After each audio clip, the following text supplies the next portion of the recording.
Et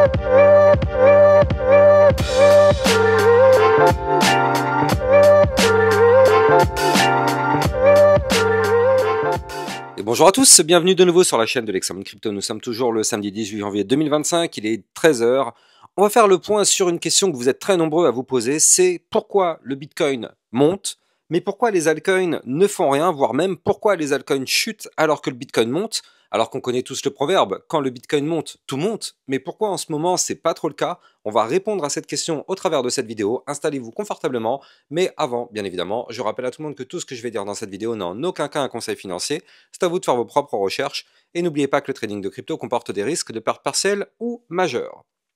Alors, on le voit actuellement, on a un Bitcoin qui est passé la semaine dernière de 89 000 à 103 000 $, comme c'est le cas aujourd'hui. Je crois qu'actuellement, on est à 103 500, un truc comme ça. Voilà, 103 600 $. Voilà. Donc, on a fait quand même 89 000, 103 000. Ça fait quand même une belle poussée haussière. Mais du côté des altcoins, c'est pas incroyable. Je suis désolé, c'est clairement pas incroyable. Alors oui, on a eu des performances, mais ça reste pas incroyable. Et ça, c'est lié à plusieurs choses. La première chose qu'il faut regarder, eh bien, c'est la Bitcoin dominance. Je vous en ai déjà parlé pour ceux qui me suivent sur ma chaîne YouTube. On avait déjà eu effectivement les informations à propos de ça, mais regardez, la Bitcoin dominance est en train de monter. Qu'est-ce que ça signifie?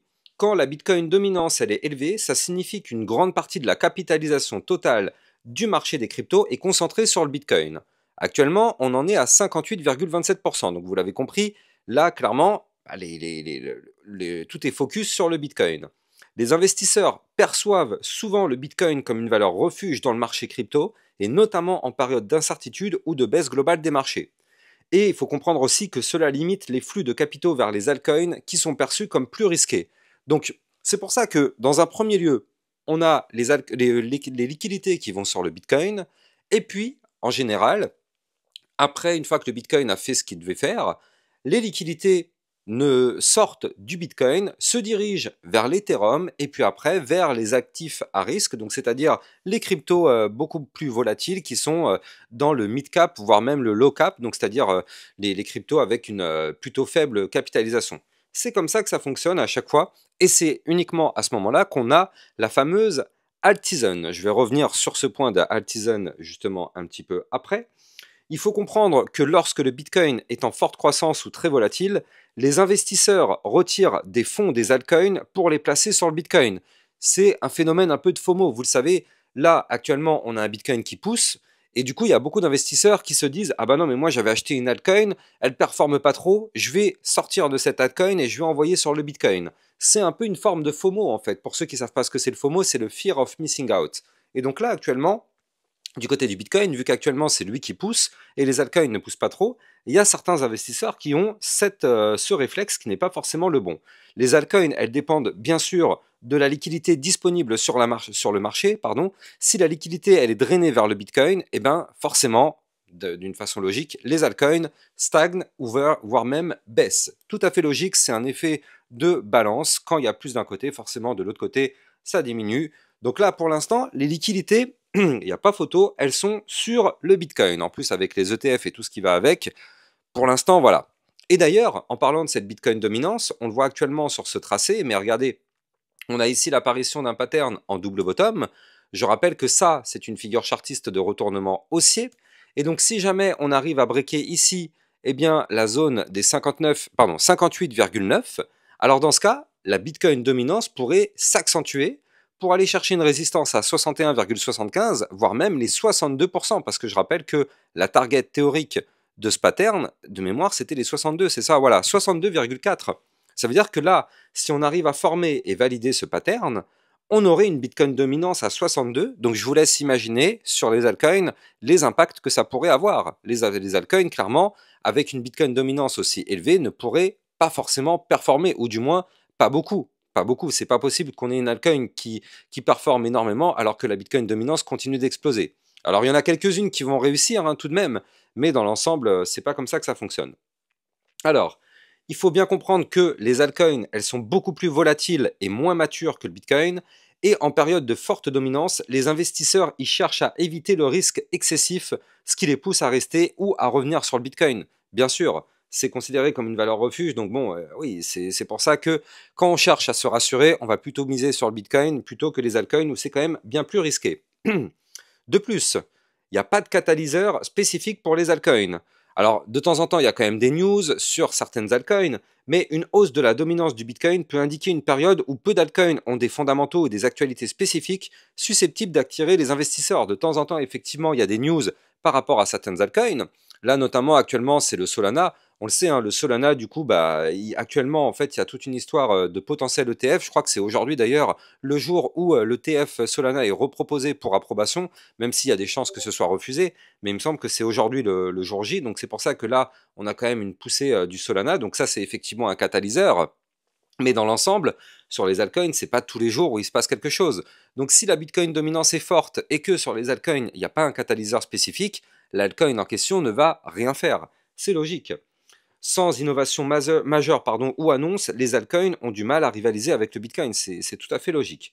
Maintenant, il faut bien comprendre que les altcoins ont une corrélation directe avec le Bitcoin. La plupart des altcoins, elles ont une forte corrélation avec le Bitcoin. Effectivement, quand le Bitcoin monte, tout monte. Quand le Bitcoin chute, tout chute. Ça, on l'a vu la semaine dernière. Regardez, je vais prendre n'importe quelle crypto-monnaie. Voilà, je vais prendre celle-ci. Alors, je prends, voilà, non, ça c'est un mauvais exemple. Voilà, on va regarder effectivement. La semaine dernière, on a connu une semaine plutôt difficile du côté du secteur crypto.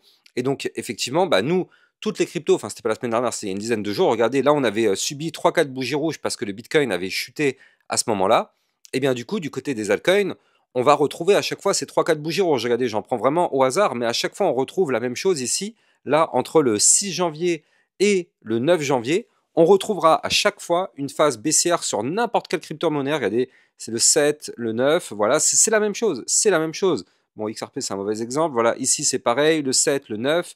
NIR Protocol, pareil, pareil, pareil.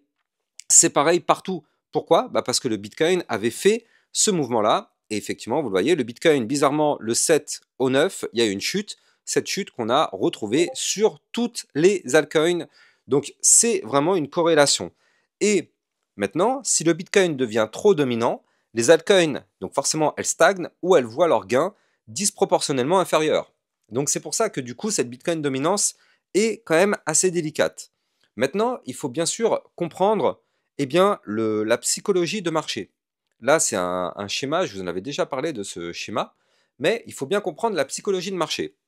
C'est-à-dire qu'à chaque fois, en fait, on a des cycles qui sont tout le temps les mêmes. En tout cas pour l'instant. Et donc, jusqu'à présent, on a eu des cycles en plusieurs étapes. Avant de continuer de vous parler de ces cycles, je rappelle que vous pouvez me suivre sur Twitter pour recevoir toutes les news et toutes les actualités. Et n'oubliez pas aussi, si vous souhaitez recevoir beaucoup plus d'analyses techniques concernant les crypto-monnaies et avoir des potentiels crypto-pépites, le club LexaRocket est là pour ça, donc n'hésitez pas, vous avez le lien du club ainsi que de mon Twitter en description de cette vidéo. Alors, je vous parlais tout à l'heure effectivement du schéma. Le schéma par rapport justement à la psychologie. Donc il faut bien comprendre que quand on est dans un cycle crypto, c'est la même chose. C'est-à-dire qu'un débutant qui cherche à rentrer sur le marché crypto, comment il va rentrer? Eh bien, il va rentrer parce qu'il a entendu parler quelque part de la crypto-monnaie. Le monde de la crypto, c'est pas forcément un monde connu par tout le monde. Mais quand on regarde la télévision et qu'aux informations on entend parler du Bitcoin, quand on nous dit que oui, le Bitcoin est monté, il a atteint 100 000 dollars et tout ça, quand on sort, on entend des amis en parler, quand on va chercher du pain et que la boulangère nous parle du Bitcoin, quand on en entend parler partout, pour une personne débutante et qui se dit moi j'aimerais bien investir dessus, eh bien qu'est-ce qui va se passer? Indirectement, ça va être une influence et cette personne débutante va être tentée d'investir sur le Bitcoin ou sur les cryptos. Mais prenons le cas du Bitcoin. Donc qu'est-ce que ça veut dire? Ça veut dire que cette personne a pris une position quand on est rentré dans la phase d'euphorie. Et oui, si tout le monde en parle, c'est qu'on est dans l'euphorie, dans l'emballement, dans l'euphorie.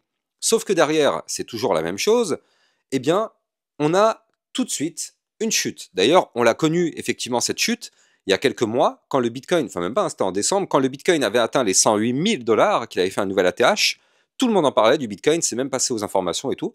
Et donc derrière, vous le voyez, on a eu une phase baissière. Et c'est tout le temps comme ça. Donc effectivement, derrière, on a une phase baissière, on a de l'anxiété, du déni, de la crainte, avant de repartir. Donc il faut bien comprendre effectivement la psychologie de marché. Il faut bien comprendre que bah, quand on est dans une période d'incertitude, comme ça peut être le cas depuis maintenant bah, peut-être un mois et demi, 2 mois, depuis l'ATH du Bitcoin, on n'a fait que chuter. Donc effectivement, on est dans une période d'incertitude ici. Et donc là, qu'est-ce qui se passe? Il y a beaucoup de personnes qui avaient acheté des altcoins en pensant faire des gros bénéfices. Eh bien, en se disant que le Bitcoin, lui, continue de monter, eh bien, ça peut rassurer certains en se disant, bah voilà, moi, mon altcoin qui n'a pas bougé ou qui a chuté, je la dégage, elle est nulle, je vais investir sur le Bitcoin. Parce que le Bitcoin, il monte. Vous comprenez un peu la logique? C'est pour ça que du coup, ça continue à participer à cet effet de FOMO. Mais bon, c'est pas la bonne psychologie. Je rappelle la règle, quand une crypto est montée, on n'investit pas dessus. C'est pas comme ça que ça marche. On achète toujours une crypto quand elle est en bas et on la revend quand elle est en haut. C'est aussi simple que ça, mais je vous assure, vraiment, je vous assure, c'est extrêmement compliqué d'appliquer ça quand on est vraiment dans le feu de l'action, c'est extrêmement compliqué.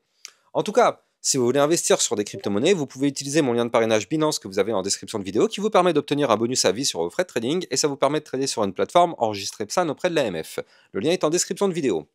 Donc effectivement, la règle, elle est simple, on achète en bas. Sauf que quand on entend parler eh bien, dans les médias effectivement du Bitcoin et tout ça, regardez, prenons l'exemple du Bitcoin quand on en parlait, ben, c'était en décembre, regardez, c'était ici hein, quand on a fait les 108 000 dollars, c'était dans la semaine du 16 décembre, et bien derrière, on était au plus haut, et il y a beaucoup de personnes qui ont investi dans cette zone-là. Dites-moi en commentaire si c'est votre cas, si vous débutez, si vous avez investi à cette période-là, mais je sais qu'il y en a beaucoup où c'est le cas, et donc ça veut dire quoi? Ça veut dire que derrière, toutes ces personnes se sont prises malheureusement de plein fouet le retracement. Entre l'ATH et le point le plus bas qu'on a fait là depuis maintenant quelques semaines, il y a eu quand même un moins 17%. Mais ça, c'est que sur le Bitcoin. Imaginons que cette même personne a investi en même temps, par exemple, sur une autre crypto-monnaie, voilà, j'en prends une au hasard, sur le Render. C'est pas le même pourcentage, hein. La date est la même, c'est quand le Bitcoin a fait son top, on a eu un retracement, et regardez, là on est sur du moins 48%.